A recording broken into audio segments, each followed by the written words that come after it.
God we do. The media worship a God that they believe is in charge, and He's on Pennsylvania Avenue. It's time we call them out for what they are. Liars! He's no king.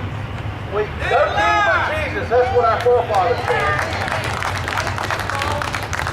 So, I want to see what we're doing here today to spread out. This is grassroots. This is true grassroots. I knew about this earlier in the week. I didn't get invited to speak to it yesterday. I didn't think, people called me and said, is there going to be a turnout? I said, if there's going to be some patriots there, I'm going.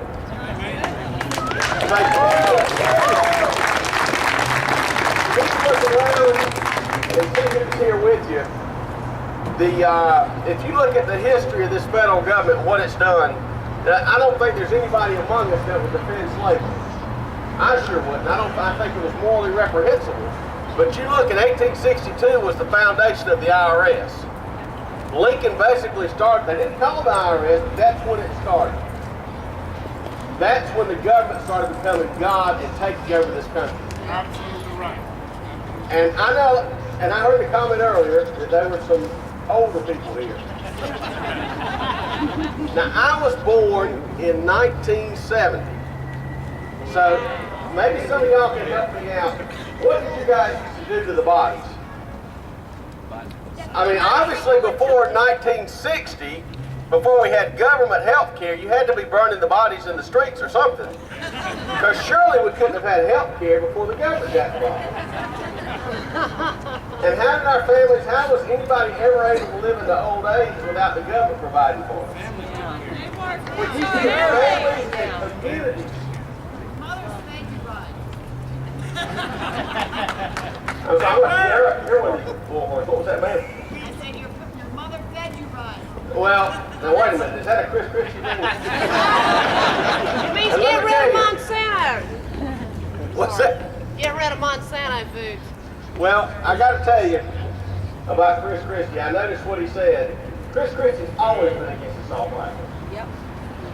Since the very beginning. I love that NRA commercial. I do too. I love it. And I love Bobby Wallace.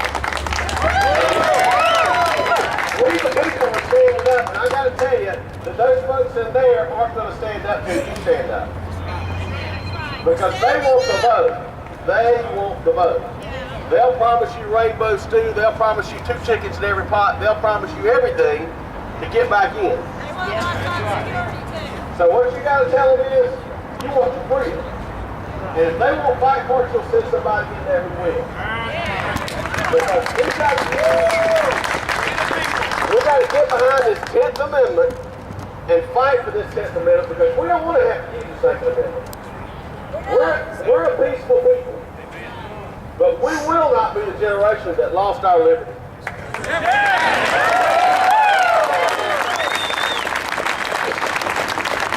People ask me all the time, I don't know what I'll tell my children. I don't know what I'll tell my grandchildren.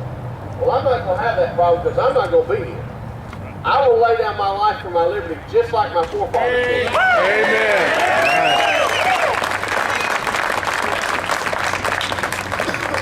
Because I believe in those same words about life, is life so dear, is liberty so sweet. Or is life so dear, is peace so sweet, to sacrifice liberty. And I won't do it. So let's stand for, we got to fight them at the ballot box. We're not doing our job. We are not doing our job. We've got to be more educated. We've got to follow these folks in here and the ones in D.C. Now, we've got to take the power back. I want to go over this a little bit. I told how much time I had, and then, when you're in the Senate, sometimes you kind of ramble, so forgive me, but I got a lot to cover. But you look at Washington, you look at Madison, when we talk about nullification. Those guys were the founding fathers. Jefferson wrote the Declaration of Independence when he was 29 years old. These people were smart. All right? Now, we got Ginsburg running around the country saying we need to look to world courts when we decide cases. Kagan said that we need to look back to Supreme Court precedent, not the Constitution. And that's why Jim Burnett voted against it. And every senator in this country that votes for someone that will not protect the Constitution should not be reelected without a primary debate.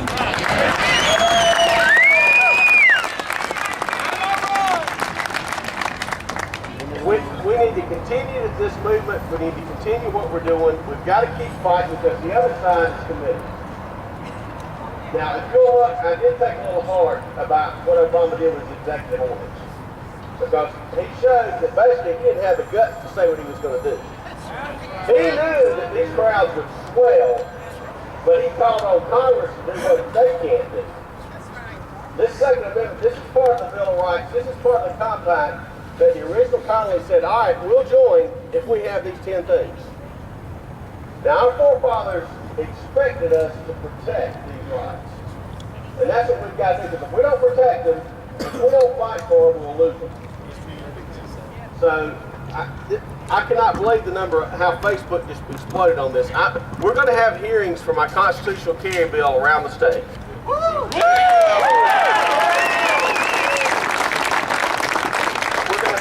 Charleston, we're going to have one in Orange County, we're going to have one in Rock Hill, and we're going to have one in Greenville. We need huge turnouts there. So these guys know where the 50% plus one are. There you go. And we're getting this, the other side's going to gear up. I'm already getting emails about how I don't care about kids. I'm already getting hounded and all about that, but I've got 2 children of my own. And I'm going to tell you, if they were in one of those schools when this happened, I would love for a teacher to have had the ability to stop that little kid. Amen.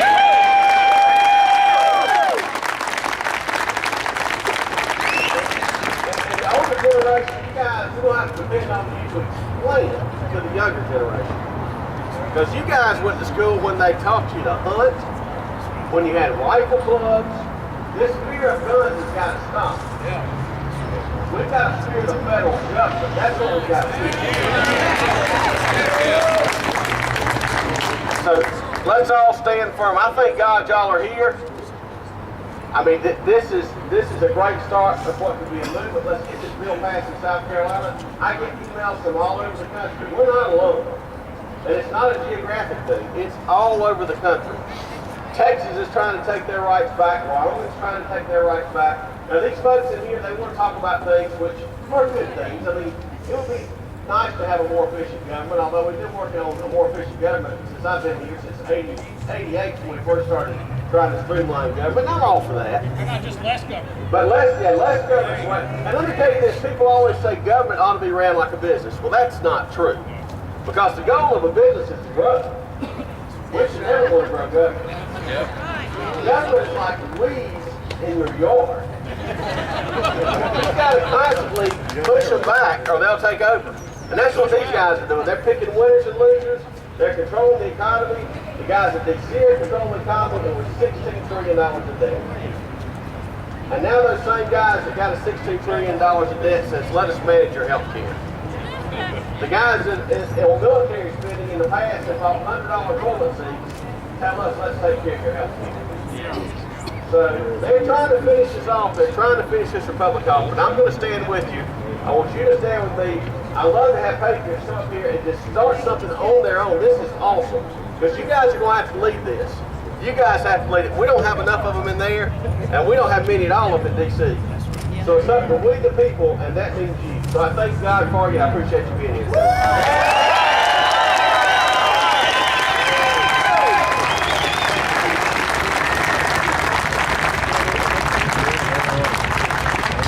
I'd like to ask Representative Mr. Taylor to come up and please speak. That'd be great.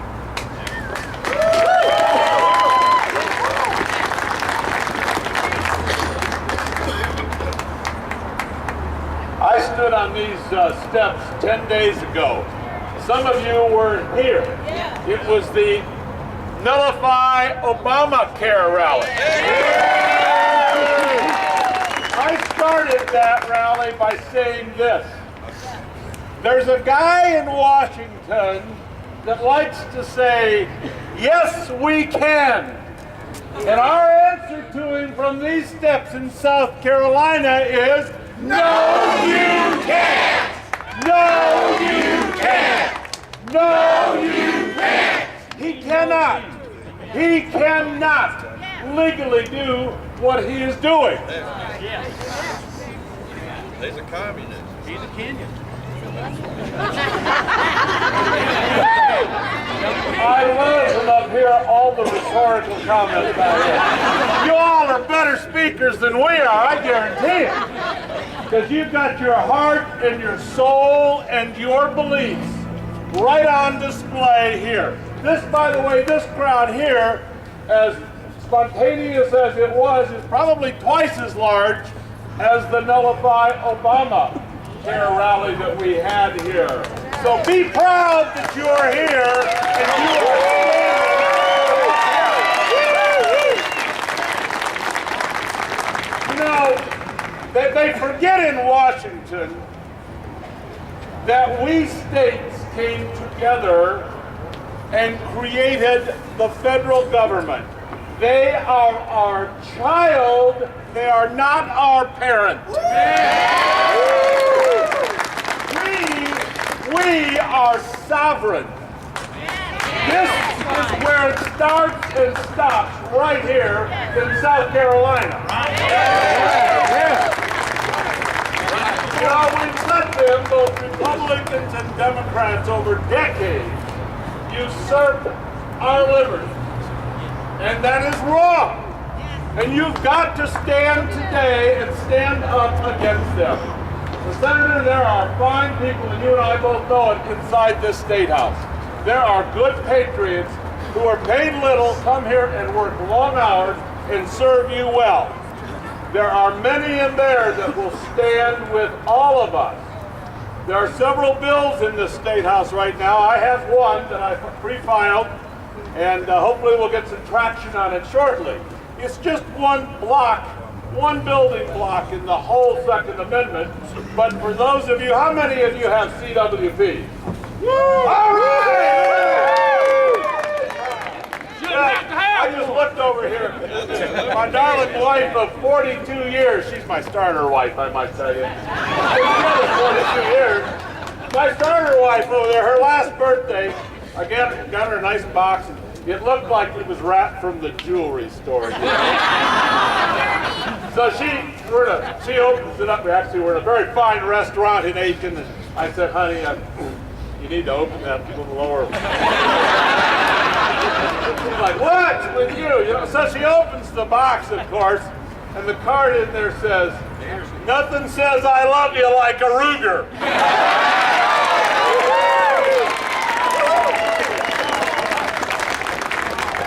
And it's got a little laser pointer, so she may not be a good aim, but I guarantee you, when you look on your chest and see that little red light going on, you probably don't have to hear it click.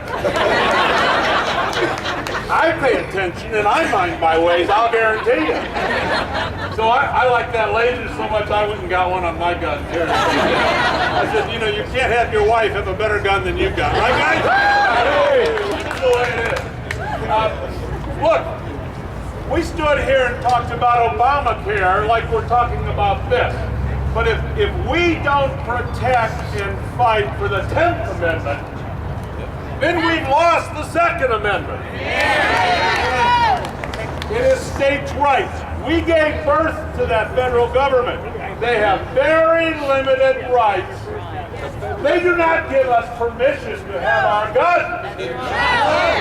We don't give them permission at all to take them away because they didn't give us permission in the first place. Please recognize, if you're not familiar with our State House grounds, this is George. That's the man. And what would he be thinking today? If he could be listening to all of this and wondering what we're going through, what would he think of our situation?